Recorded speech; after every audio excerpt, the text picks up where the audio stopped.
Coin du DP. Coin du DP, un canal pour les directeurs de publication de se prononcer sur l'actualité socio-économique, culturelle, sportive et autres, sans oublier la une des journaux. Donc quand je sais que je prends un billet et qu'en amont on me le refusera, je suis obligé de le refuser sur place. Cela en vaut pour les pièces. Donc il faut que le ministère des commerçants essaye de passer à une campagne de sensibilisation. On diminue le prix et on laisse chaque conducteur de s'attendre, ce qui fait qu'aujourd'hui il y a des problèmes entre les chauffeurs et les passagers. Chauffeur, je vais à Goué, mais pardon, je n'ai que 300 francs. Le chauffeur sert la mine. Pour ma part, l'une des grandes menaces qui pèsent sur nos pays, c'est celle du foncier. Et si ce problème n'est pas vite résolu, il pourra un jour nous sauter et provoquer de graves conséquences dans notre pays, surtout à Lomé. Pourquoi c'est maintenant qu'on a dépoussiéré cela pour prendre un décret autour? C'est pas passant cette situation dormante de l'opposition après les dernières élections présidentielles. Ford ne va pas se tirer des balles dans les pattes. Si l'opposition dort, c'est tant mieux pour lui. Je vois par endroits les gens faire de la propriété de façon spontanée, mais je voudrais dire que ce n'est pas suffisant. Par rapport à Lomé, où les gens viendront spécialement, il faut que tous les quartiers de Lomé soient mis au propre. Le Jassement a aussi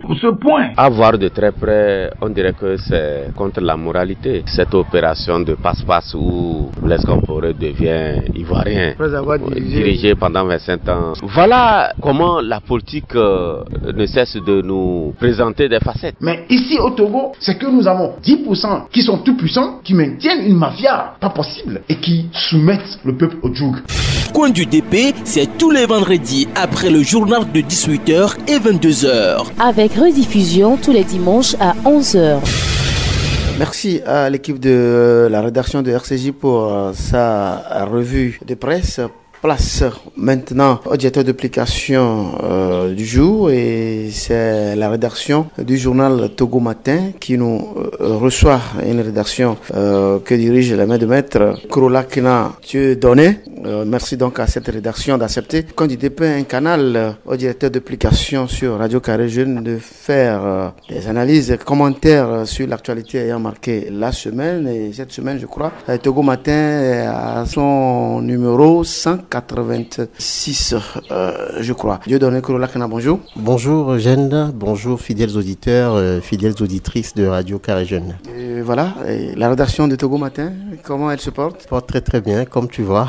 D'ailleurs, même dans quelques semaines, nous allons donc souffler nos 2 bougies. 2 ans, c'est peu, mais 2 ans, c'est beaucoup, surtout pour un billet hebdomadaire. Donc, par exemple, tous les lundis et tous les jeudis, ce n'est pas du tout gagné. Un billet hebdomadaire de 12 pages avec du contenu pour la plupart inédit, ce n'est pas facile. Connaissant le paysage médiatique togolais, connaissant les difficultés rencontrées par la presse, mais nous pouvons nous féliciter qu'au bout de 2 ans, nous avons pu percer l'espace médiatique togolais au point où aujourd'hui, il nous semble que Togo Matin n'est plus un journal anonyme du tout. Et ça, c'est une source de fierté, c'est une source de satisfaction, mais ce ne sont pas du tout pour nous des lauriers sur lesquels il faut dormir, sachant bien que les lauriers sont des fleurs qu'il faut cultiver au jour le jour, des fleurs qu'il faut cultiver inlassablement, et nous y travaillons pour que d'ici 5 ans, d'ici 10 ans, Togo Matin puisse occuper une très très très bonne place dans le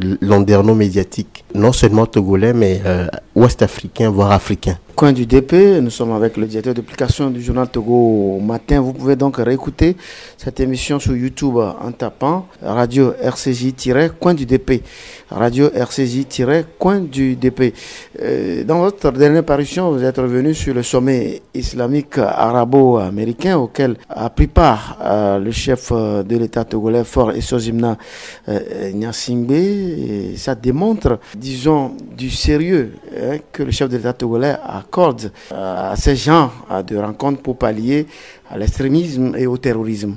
Mais tout à fait, c'était très important à notre humble avis pour le Togo de prendre part activement à ce sommet parce que l'une des raisons aussi, c'est que vous savez, le Togo abrite cette année même, au mois d'octobre, un important sommet Israël-Afrique et qui va être consacré justement aux questions de sécurité, de terrorisme. En tant que tel, il était important déjà pour le Togo de participer à ce sommet islamique arabo-américain, donc consacré à un nouveau partenariat face à l'extrémisme et au terrorisme en pleine montée dans le monde. Mais par ailleurs, vous savez que le Togo est également membre depuis 1997 de l'Organisation de la Conférence islamique. C'est la deuxième plus grande organisation intergouvernementale après les Nations Unies, avec ses 7 États membres éparpillés sur 4 continents. Vous voyez, donc tout ça, c'est important. Et puis, non seulement le Togo est également membre du Fonds antiterroriste créé depuis 2015 et conduit par l'Arabie Saoudite. Déjà, donc, quand ces 3 raisons sont réunies, il était normal, il était important pour le Togo de prendre part activement au sommet qui vient de s'achever d'ailleurs le dimanche dernier. CONDIDP, au cours de cette semaine, plusieurs journaux, le vôtre également, est revenu sur le Ashkroun qui est dans sa période de sensibilisation pour la première phase de réparation. Cette semaine, le Ashkroun était dans la préfecture d'Aguenivé. À ce jour, l'avis de Togo Matin vis-à-vis de cette délicate mission confiée à Madame Awa Nana Daboya et son équipe. Notre avis est que il nous faut, nous tous Togolais, considérer la réconciliation comme une religion. En quel sens ? En quel sens ? D'ailleurs, le mot religion même veut dire être relié à quelque chose. Dès qu'il est question, et quand on met de côté le mot religion et le mot réconciliation, il nous semble d'ailleurs que les deux riment bien et ce n'est pas sûrement le fait d'un hasard. C'est important, pourquoi ? Parce que la religion, c'est l'intégrité, c'est le devoir. Si nous considérons dans le contexte historique, dans le contexte politique, si nous plaçons donc le mot réconciliation dans ce contexte, c'est important. Pourquoi ? Parce que nous venons de très loin, nous avons une très longue histoire qui, de 1958 à 2005, a été jalonnée de plusieurs situations très très difficiles. Alors, aucune voie de développement n'est envisageable sans la démocratie, sans la justice. Mais aucune voie de développement n'est aussi possible sans le pardon, sans la tolérance. Et c'est pour ça qu'il est important, à notre avis, d'appeler tous les Togolais au pardon. Ce n'est pas du tout facile quand on a vécu certaines choses, d'oublier facilement. Mais c'est important aussi qu'on se dise qu'à un moment, la violence est allée dans les deux sens.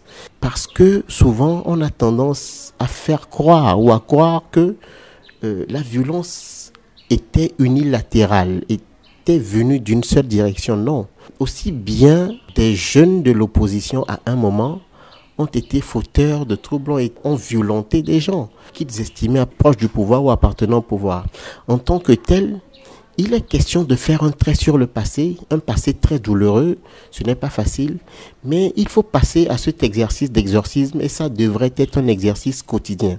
Aller finalement donc à la réconciliation, c'est comme rentrer dans une église et il nous semble que les bonnes paroles prêchées toujours à l'église, il n'est pas possible de les mettre en pratique tout de suite, c'est un travail de tous les jours et la réconciliation justement on parle d'un processus. Et il faut qu'on accepte d'intégrer le processus dans nos quotidiens, de comprendre que effectivement, si nous voulons nous développer, il faut faire un trait sur ce passé qui a été très très douloureux. C'est tout à fait vrai. Il n'est pas facile d'oublier, mais de reconnaître et d'accepter d'aller de l'avant en adoptant le pardon comme vraiment comportement. C'est important, sinon il est difficile justement d'avoir le regard vers le futur et en même temps de se retourner tout le temps. Ce n'est même pas possible. Quand on a un regard tourné vers l'arrière tout le temps, vers le passé, finalement, ça a un coup sur le futur. On ne peut pas se développer. C'est important pour nous parce que, vous savez, Awa Nana et toute son équipe sont en train de rencontrer des difficultés terribles. Les gens sont en train de les toiser comme s'ils étaient responsables du mal qu'ils ont vécu. Non. Reconnaissons que Awa Nana a été investi d'une mission et en tant que tel, c'est pas donné et il faut alléger la tâche. Il faut alléger la tâche à cette Togolaise qui a accepté de s'engager dans cette mission. Il faut lui déblayer le terrain, il faut lui déblayer la voie pour l'aider parce que c'est un travail qui, au final, va nous rendre service à nous tous. C'est pas seulement la personne d'Awa Nana. Il nous semble que, oui, il faut vraiment regarder ou prendre la question de la réconciliation comme on prend toutes les questions liées à la religion aussi. Dieudonné Korolakna, partout cette délégation est allée, les populations ont émis des réserves parce que selon ces populations, les présumés auteurs continuent de briguer au poste juteux de ce pays. Et il y en a même qui ont bénéficié des décorations tout dernièrement. La tâche devient de plus en plus compliquée à Ashkroun. Effectivement, dans ce contexte, dans le contexte où nous nous trouvons aujourd'hui, je pense qu'il faut réfléchir par plusieurs fois pour poser tel ou tel autre acte, venant surtout du gouvernement qui a pris sur lui de mener ce combat de la réconciliation. C'est un combat parce que effectivement il y a des forces opposées. Donc c'est une bataille, c'est un combat. Donc il faut effectivement réfléchir. Vous voulez forcément faire allusion à la décoration du Major Kouloum qui d'ailleurs défraie la chronique. C'est tout à fait vrai. Mais moi, mon opinion est que l'autorité qui décide de décorer quelqu'un a toujours à sa seule discrétion les raisons profondes. Même si souvent, dans la plupart des cas, on décore pour service rendu à la nation. Mais au fond, qu'est-ce qui a amené à décorer le Major Kouloum? Je ne suis pas en mesure de le dire. Et je suis convaincu, pour avoir écouté certains membres, certaines personnes ressources du Ashkroun, cette décoration n'est pas du goût justement des membres du Ashkroun, encore moins des personnes ressources. Et ils ont dit qu'ils sont en train de prendre des mesures pour pouvoir faire savoir au gouvernement que des gestes de ce genre ne sont pas de nature à encourager la véritable réconciliation que le gouvernement appelle de tous ses voeux. Donc, attendons de voir, et dans le futur, c'est peut-être un des actes isolés qui pourrait effectivement porter un frein au véhicule de la réconciliation qui s'est ébranlé, mais espérons que dans l'avenir, il s'agit d'un processus. Et donc, moi, en tant que tel, je dis, je ne vois pas tout de suite les fruits de la réconciliation. Il faut... D'ailleurs, même les 2 milliards qui ont été débloqués font à peine, c'est pas le 30e ou le 40e de ce que l'Ashkroun attend par rapport même aux prescriptions de la CVJR. La CVJR prescrit des choses et le Ashkroun ne fait que mettre en œuvre. Bon, 2 milliards, c'est très peu, ça veut dire que ce n'est qu'un processus qui est enclenché et que dans l'avenir, il y aurait d'autres décaissements de fonds. Maintenant, le Ashkroun est quand même à une phase importante de son travail. C'est la sensibilisation et l'information. C'est la phase très critique ou la phase cruciale même de sa mission. Parce que, effectivement, le Ashkroun essuie beaucoup de critiques, essuie beaucoup d'invectives. C'est à croire que les gens ne veulent même pas entendre le message de la réconciliation. Mais il faut y arriver. Et moi, je fais partie de ceux qui encouragent Awa Nana. On l'a connue démissionnaire dans une situation donnée. J'encourage vraiment Madame Awa Nana à ne pas du tout céder, quelles que soient les pressions, quelles que soient les difficultés. Parce que même ceux qui ne vendaient pas cher sa peau quand on lui a donné cette mission, je crois que le jour où elle aura réussi au moins à atteindre de moitié les objectifs du Ashkroun, ceux-là même vont l'applaudir. Et donc moi je l'invite à ne jamais démissionner, à maintenir le cap et à aller jusqu'au bout parce que c'est un travail noble, c'est un travail divin. Voilà, et ça me ramène même à la question de la religion. Mais il n'y a que ça qui nous lie au divin. La religion, la véritable religion, c'est la religion de la conscience qui nous lie au divin. Et en tant que tel, le travail même de la réconciliation, c'est un travail noble, c'est un travail divin d'une certaine manière. Parce que c'est un travail appelé à rapprocher les hommes qui étaient divisés sur certains points de vue. Donc, moi, je dis, quelles que soient les raisons, quel que soit ce qui s'est passé, personne n'a intérêt à faire la contre-publicité du travail que le Ashkroun est en train de faire. Il faut au contraire encourager et aider le Ashkroun à réussir la mission de la réconciliation. C'est normal puisque nous sommes condamnés à vivre ensemble par l'histoire qui lie le peuple togolais.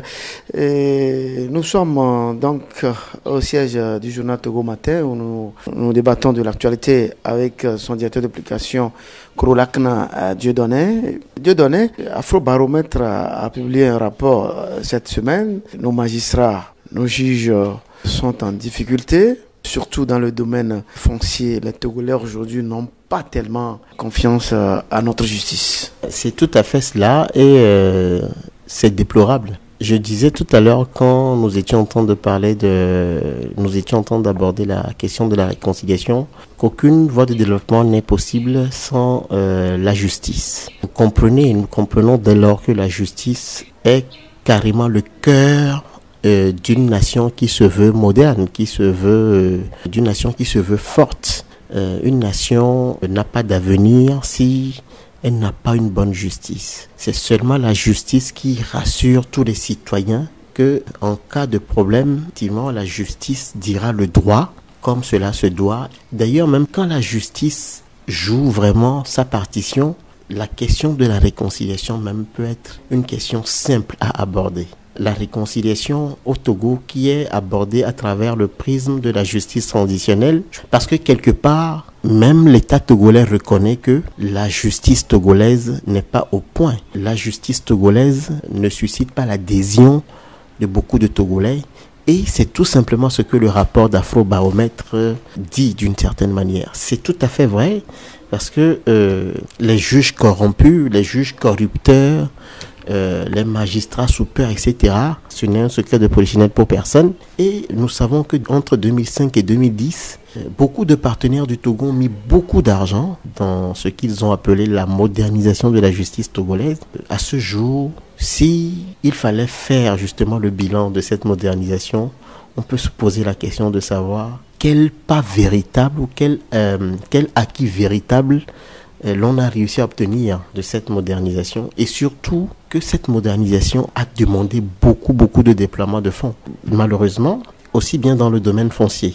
Récemment, on a eu un forum national important sur la question du foncier au Togo. La place de la justice était encore revenue. Tout porte à croire que l'embellie ou l'amélioration n'est pas pour demain.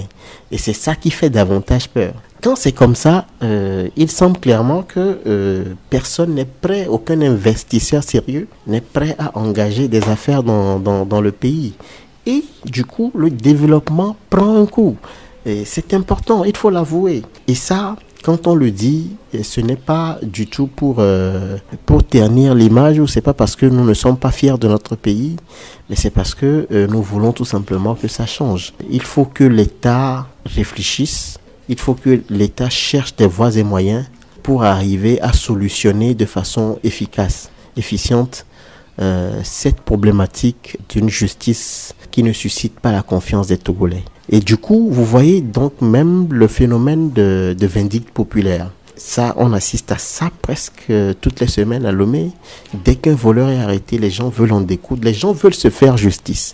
Parce qu'effectivement, ils ne font pas confiance à leur justice. C'est normal, il n'y a pas d'effet sans cause, ou je sais pas comment. C'est normal dans une situation où les gens n'ont plus confiance à la justice populaire, risquons de plonger dans une forme de jungle où les gens, ce que Thomas Hobbes, si je ne me trompe, appelait l'état de nature. C'est-à-dire, finalement, on est tenté de se rendre justice parce que, bon, le juge ne suscite pas la moindre confiance. Et ça, c'est difficile. Ce n'est pas du tout bon pour nous. On a touché un peu du doigt le problème foncier. Croyez-vous à ce forum? Êtes-vous sûr que ce forum va nous sortir de cette difficulté? Parce que quand on revoit les acteurs piliers de ce forum, c'est des gens à qui appartiennent les hectares dans ce pays. Vous croyez que ces gens seront prêts aujourd'hui à... Il me semble, tout n'est pas réduit au problème de restitution des lopins dont on était... Il y en a qui ont occupé tout un village, tout un canton. C'est vrai, ça fait partie, je crois que ça fait partie de tout un lot de problèmes liés au foncier. Entre autres, il y a des problèmes des titres fonciers attaquables. C'est un problème. Quand on vous dit que le titre foncier, qui est le document sacré même, est remis en cause par des individus, c'est que le pouvoir même de l'État est faillible en ce moment. C'est-à-dire, c'est le dernier des derniers documents quand vous prétendez que vous êtes propriétaire d'un lopin. C'est le document sacré délivré par le pouvoir, délivré par l'autorité même, qui prouve effectivement que vous êtes... Mais dans plusieurs situations, et nous le savons, il y a plusieurs situations comme ça en justice où des titres fonciers même sont remis en cause. Bon, alors moi, je crois que ce forum suscite quand même un peu d'espoir parce que on a écouté beaucoup de communications, il y a eu beaucoup d'intervenants et tous étaient d'accord que effectivement il y a des problèmes. Et l'un des problèmes sacrés et importants aussi, c'est que à côté du droit coutumier, il y a le droit moderne. Donc c'est deux formes de droit qui s'affrontent. Et la place des collectivités désormais, la place de la chefferie traditionnelle dans les démarches ou dans le processus conduisant à l'obtention d'un papier légal, cette place-là est à étudier sérieusement. Mais je crois que, bon, une fois que le forum est fini, ils ont promis que, bon, tout va être mis en œuvre, histoire que rapidement, le gouvernement puisse produire un avant-projet de loi et que l'Assemblée nationale puisse après donc voter et que ça prenne effet. Maintenant, il ne faut pas que ça traîne parce que trop, c'est trop. Et ce problème, ça ne date pas d'aujourd'hui. Nous savons d'ailleurs même que parfois, il y a des édifices publics en tout cas, qui sont fixés sur des lieux réclamés par des collectivités. C'est qu'il y a vraiment péril dans la demeure et il faut aller au plus pressé, comme on dit. Mais moi, mon humble avis, ce forum suscite un peu d'espoir. Et il faut que le gouvernement puisse aller très rapidement pour nous aider à solutionner vraiment ce problème. Dieudonné, dans l'avant-dernière de vos parutions, je crois le numéro 185, vous titrez « Réduction et suppression de la TVA. Le marché dicte toujours ses prix ». Alors, tout à fait. La baisse de la TVA et son exonération prévue par... la loi de finances 2017 peine à être mise en exécution. Enfin, les deux là, c'est aussi bien la baisse que l'exonération, peinent à être mises en exécution par les commerçants. Et ce qui dérange, c'est que c'est les produits de première nécessité dont les prix ne bougent pas du tout. Alors que tout semble difficile pour le commun des Togolais qui, à les écouter... Et c'est d'ailleurs vrai, il suffit de regarder ou d'être au plus près de certaines réalités pour comprendre que la situation économique, le panier de la ménagère souffre en fait.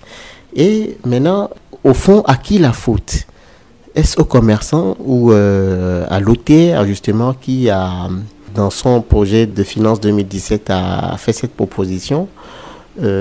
Aux commerçants peut-être parce que, bon, vous savez, les commerçants, dans leur quête, dans leur recherche parfois effrénée de bénéfices, et surtout que nous sommes dans une économie libérale, ils font fi de certaines règles que l'État fixe. Bon, maintenant, à côté, il y a aussi que l'État est responsable parce que quand on prend des mesures, il faut forcément des mesures d'accompagnement pour pouvoir faire appliquer, pour pouvoir obtenir.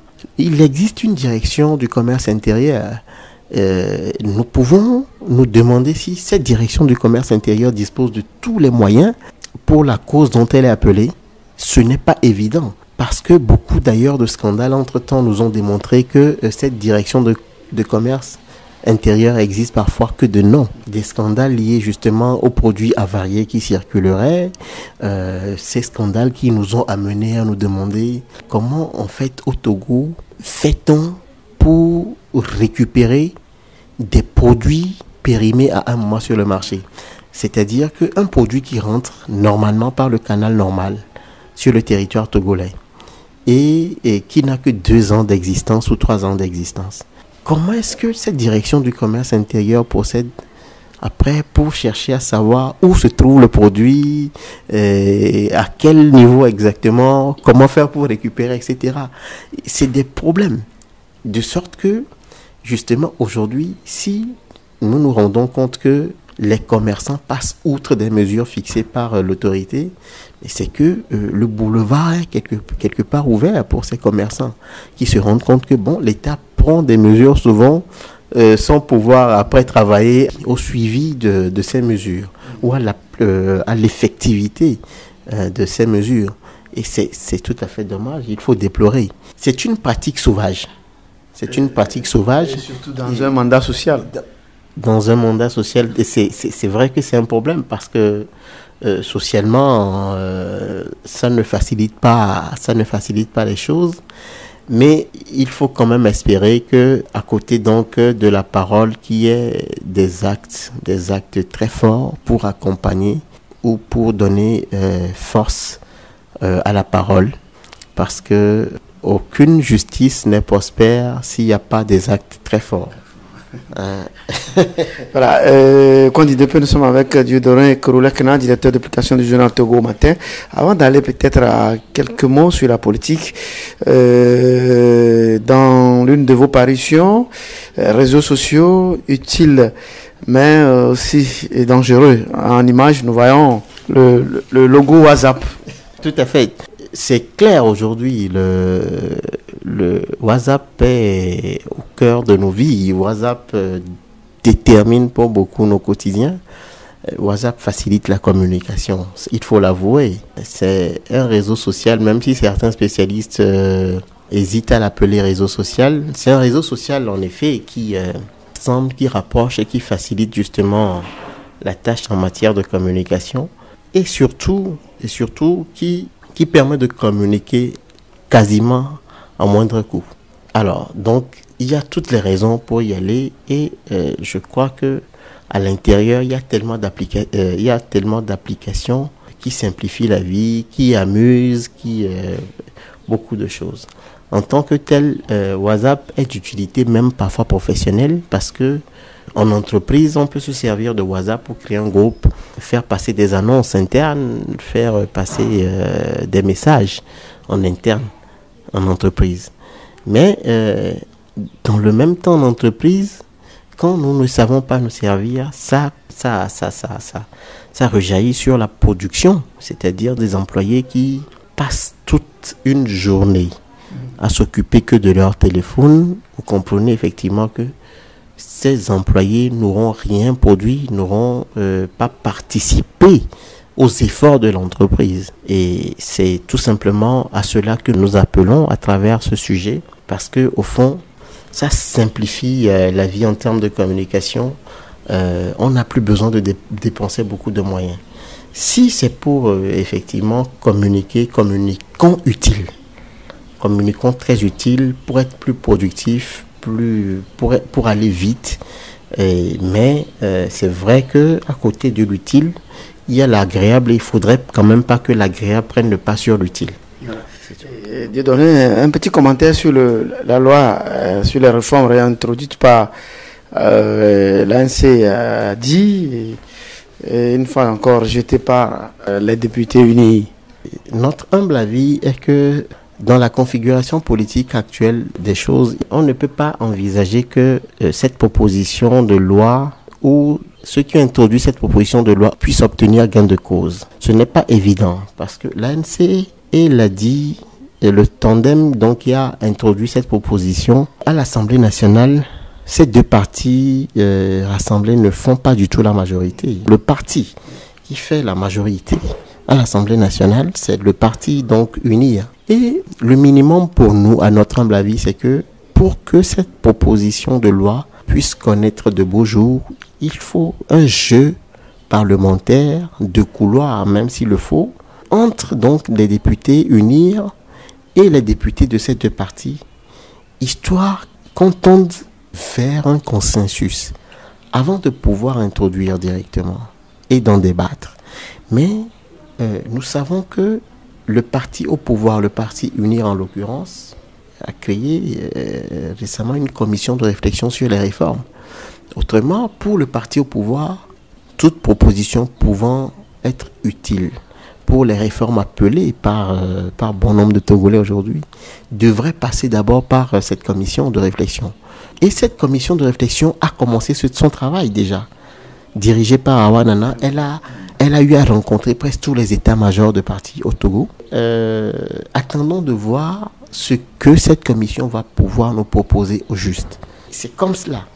Si le parti au pouvoir a une vision différente, une vision diamétralement opposée à la vision des partis qui introduisent une proposition de loi pour obtenir des réformes, vous voyez que il est difficile que cette proposition de loi puisse avoir de beaux jours. Il nous semble que c'est très très compliqué dans ce schéma.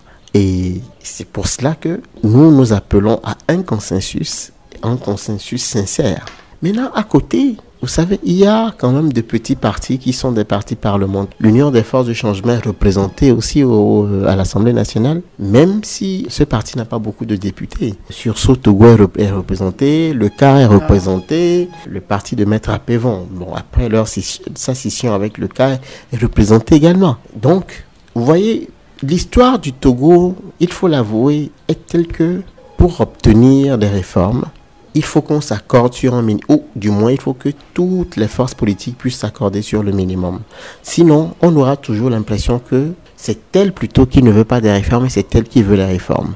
En plus, quand il est question des réformes, l'impression qu'on a est que certains partis politiques font des fixations. C'est soit, quand il est question de réforme, c'est soit d'abord la question de limitation de mandat ou soit la question des élections à 2 tours. Mais il faut plutôt voir la question des réformes dans une vision très très ouverte et très holistique qui prenne en compte beaucoup de choses. Même dans le domaine de l'économie et des finances, oui, il y a beaucoup de réformes faisables et envisageables. L'une des réformes, entre autres, c'est par exemple l'OTR dans le domaine des finances et de l'économie.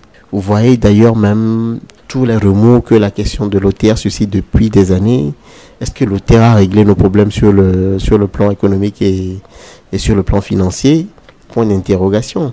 Mais est-il que c'est une réforme? Le fait de mettre ensemble 2 régies financières comme ça, c'est une réforme importante. Donc ça veut dire que quoi? Même socialement, il y a des réformes envisagées, etc., etc. Et vous venez de me parler de mandat social. Effectivement, il faut appeler à des réformes sur le plan social. Surtout que nous vivons un mandat social. Voilà, par exemple. Ça donnerait du sens aussi aux réformes. Et Dieu donne pour terminer en 1 minute, les élections ont eu lieu en France en l'espace de 2 semaines, voire même 1 semaine. Le ministre a été élu, le gouvernement a été formé. Contrairement en Afrique, chez nous, après une élection présidentielle, il faut mettre 2 mois, 3 mois avant d'avoir son cabinet. Peut-on espérer un jour arriver à cette étape?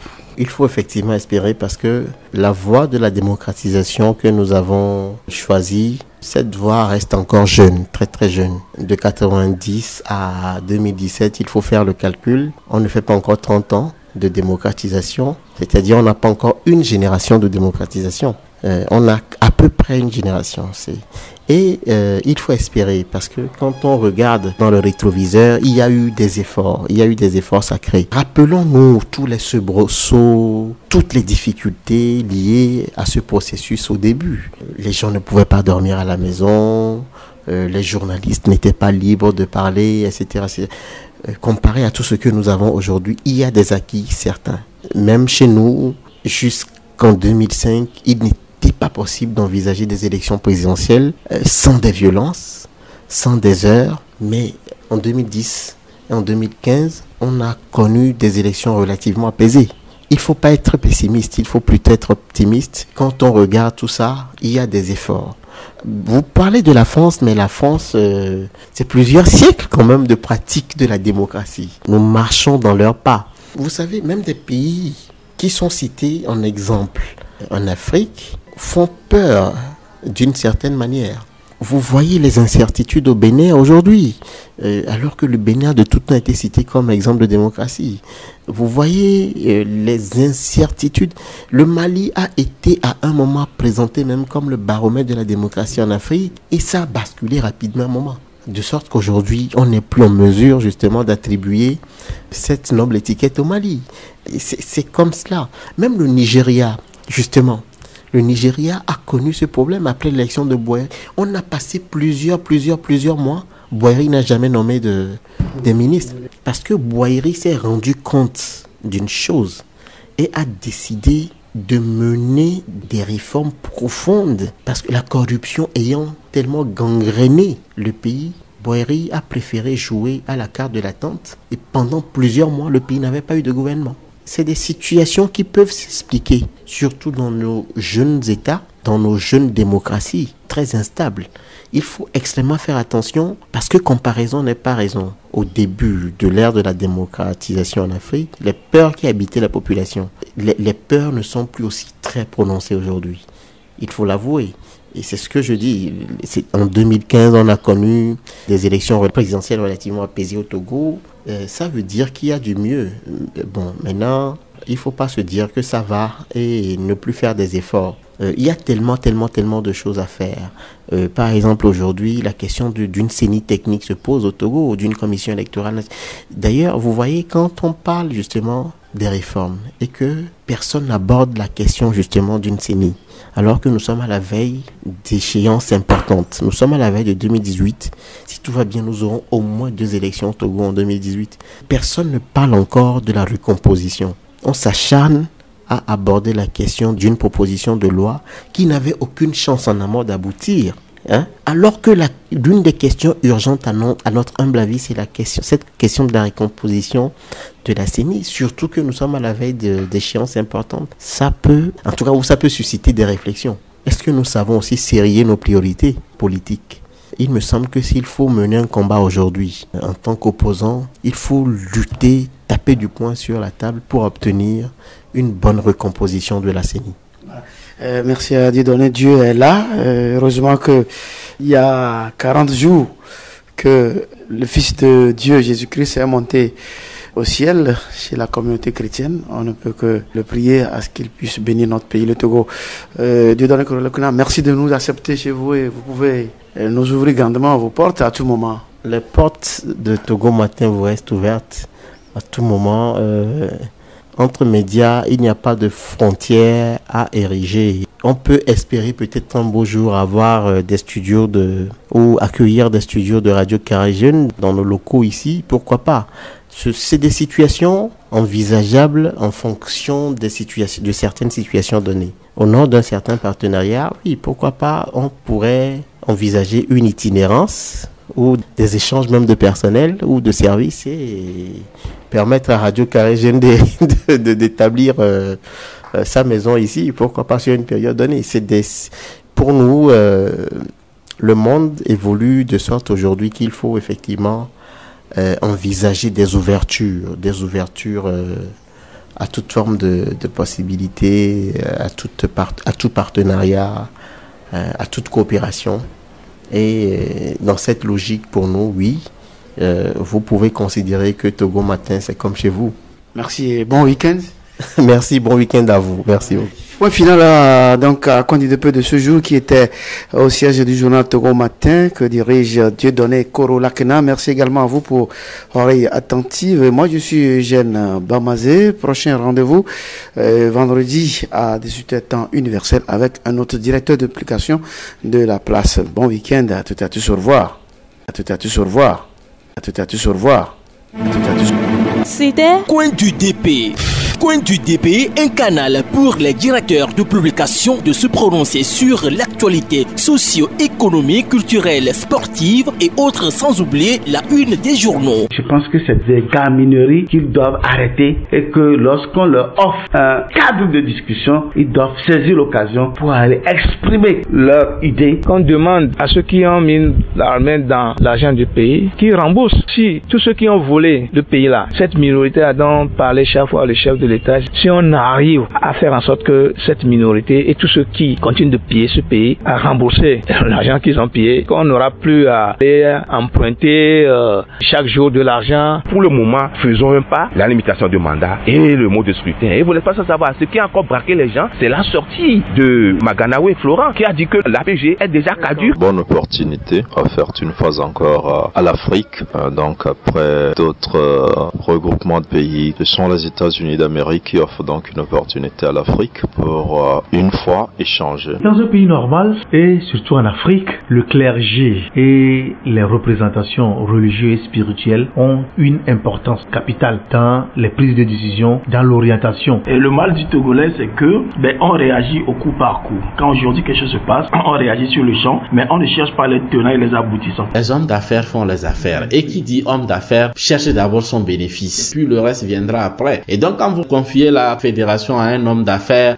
Attendez-vous à ce qu'il fasse des affaires avec votre fédération et votre football. Disons que l'essentiel doit être fait. Et l'essentiel pour moi, c'est accompagner les responsables, les propriétaires de ces fermes avicoles afin qu'ils puissent redémarrer rapidement leurs activités. Je ne suis pas sûr que nous pouvons faire le compte. Et ça, c'est parce qu'il y a une certaine impunité dans le pays. Les gens pensent que quand on détourne l'argent du pays, ce qu'il y a comme sanction, c'est qu'on vous licencie. Coin du DP, c'est tous les vendredis après le journal de 18h et 22h. Avec rediffusion tous les dimanches à 11h.